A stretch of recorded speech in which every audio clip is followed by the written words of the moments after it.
Each and every hospital in the national capital is full. There is an acute shortage of ICU beds and oxygen beds. प्रदेश के तमाम शहरों से इस तरह की खबरें आ रही हैं कि ऑक्सीजन की सप्लाई जो है वो कहीं ना कहीं प्रभावित हो रही है। कई डॉक्टर्स अपने अस्पतालों के मैसेज खुद ही सोशल मीडिया पर वायरल कर रहे हैं कि 1 घंटे का ऑक्सीजन स्टॉक रह गया है, कहीं से कोई व्यवस्था की जाए। Telangana's Gandhi Hospital turns into a COVID center, but patients are being kept in pathetic conditions, left unsupervised in ambulances and some with limited oxygen supply.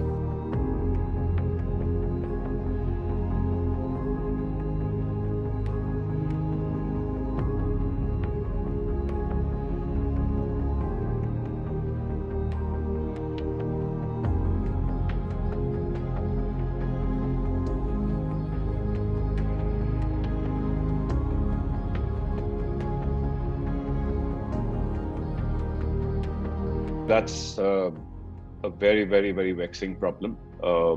We have an overload of non-COVID as well as COVID patients who are flooding our hospital admission counters.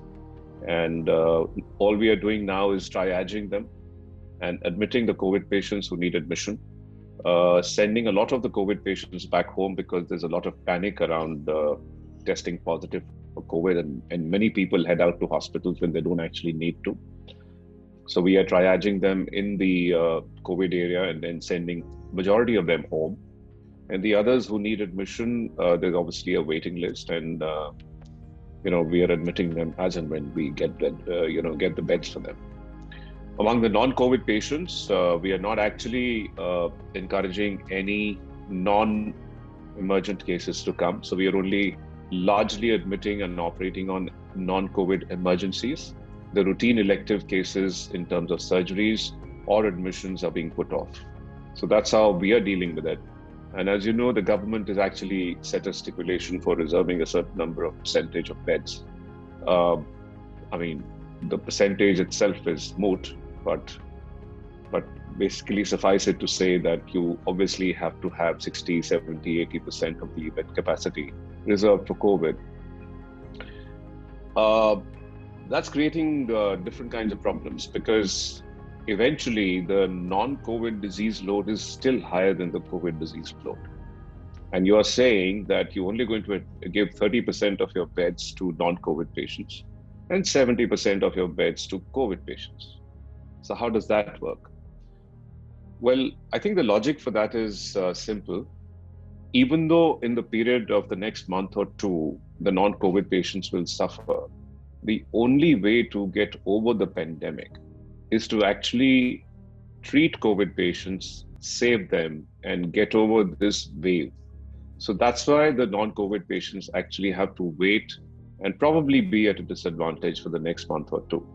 The other problem is lack of oxygen in hospitals.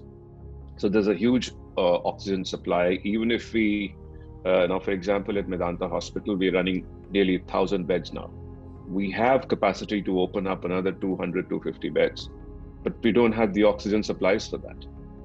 So just getting the hospital bed is not enough. Or for that matter, just getting non-hospital COVID center beds. There is the concept like COVID centers, which are not hospitals. That's not enough. You need oxygen in those beds to be making a difference and saving lives. Because people who don't need oxygen don't need to come to any institution or a hospital in any case.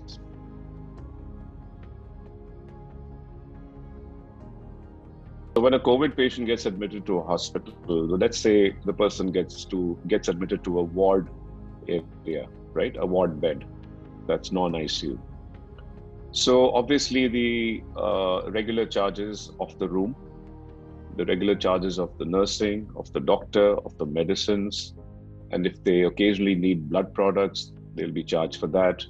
And any consumables. Now, all these COVID patients will naturally have everything disposable used. So the expenses on disposables are much more than reusables, right? Of course, we never reuse syringes and needles and gloves, but those are not very expensive items. I meant more like equipment. So many equipment have tubes which can be reused after sterilization, but not in COVID patients, right? So they will obviously pay for those things much higher prices compared to if they had a non-COVID problem. Then if they go to ICU, if they have things like remdesivir or other expensive medicines like tocilizumab or even plasma therapy, then they run helter-skelter looking for a plasma donor. So all that costs money, right? And then just suppose somebody is in the ward for a week and in the ICU for a week and then they go home. In these 14 days, there are maybe close to 50 personnel, if not more, who've taken care of them at different times of the day and the week. And they've had to use PPE, full protection PPE. So who will be charged for that PPE? Obviously, the patient has to pay for it. So, I mean, the charges can go to pretty high figures, especially in private hospitals. Not because the private hospitals are overcharging, but they have to charge for the stuff that they buy to save the patient, right? So if I have to treat a patient and save their life and send them back home, all the expenses that I've incurred in getting the medicines and the consumables and the PPEs for them, they have to be charged to the patient. So if you say that the Delhi government has said you can't charge more than 12,000 in a ward room and 15,000 in an ICU, I'm not sure that doesn't even cover 1/3 of the cost sometimes. So like we are in Haryana, so we don't have that ceiling. So obviously the costs can be higher in Gurgaon compared to Delhi if there is a capping on the price. And to an extent, it's okay. It's the pandemic time. Nobody should think of making profits and you should just think of saving lives. But beyond a certain point, it becomes non-viable. If you've done it to 1,000 patients, maybe you can do it to some more. We can't keep on doing it for 2 years. It's just not sustainable.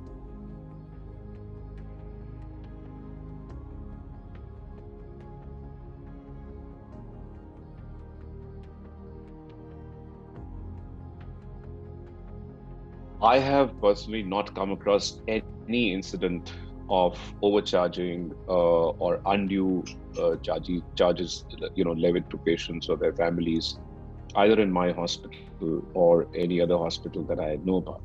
So I think that what happens is that, again, when the family spends a lot of money, especially when these patients go to ICU and unfortunately a proportion of them die, then again, blame is apportioned on the hospital and healthcare workers that they, did XYZ things unnecessarily. You will find that these claims don't happen when the patients survive.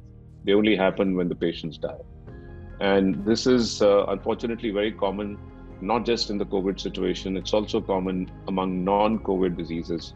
When patients become ill, and there is very little hope, but the family gets them across and they keep them in ICU and they spend 20 days and they spend 10 lakhs and eventually the patient may not survive.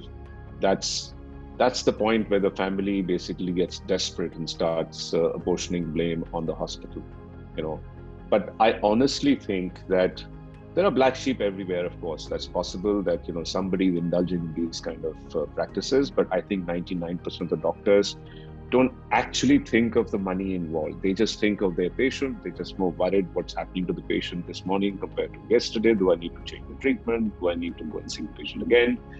That's what goes through our minds all the time that we are in the hospital.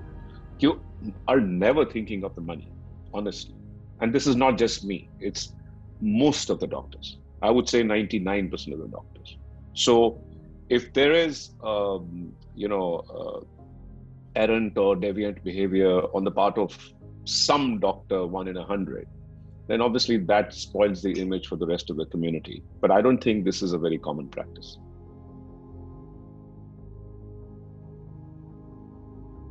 The attacks on doctors this time around in the second wave are much lesser than in the first wave. See, basically, you can make any number of rules. You can keep security people, police. You can even punish people who indulge in violent acts against healthcare workers. But at the end of the day, it's the conviction of the public that actually has to be towards sympathy and empathy for healthcare workers to avoid violence, right? No amount of imposing law and punishments is actually going to take care of it. It's only realization among public that these guys are basically selflessly working to save lives. And if somebody gets COVID or somebody dies from COVID, it's not your doctors or the nurse's fault. It's the way things were supposed to be, and they did their best. So I think this realization has slowly dawned upon people. Initially, they were like, doctors are making money and they're not looking after patients properly and all that. So, whenever there is disease and, there is strife, and then there is panic, and people have a tendency to find someone to blame if something goes wrong. And here, the easiest person to blame was the healthcare worker. So that's where he was getting the brunt of it. But that attitude has changed for the better.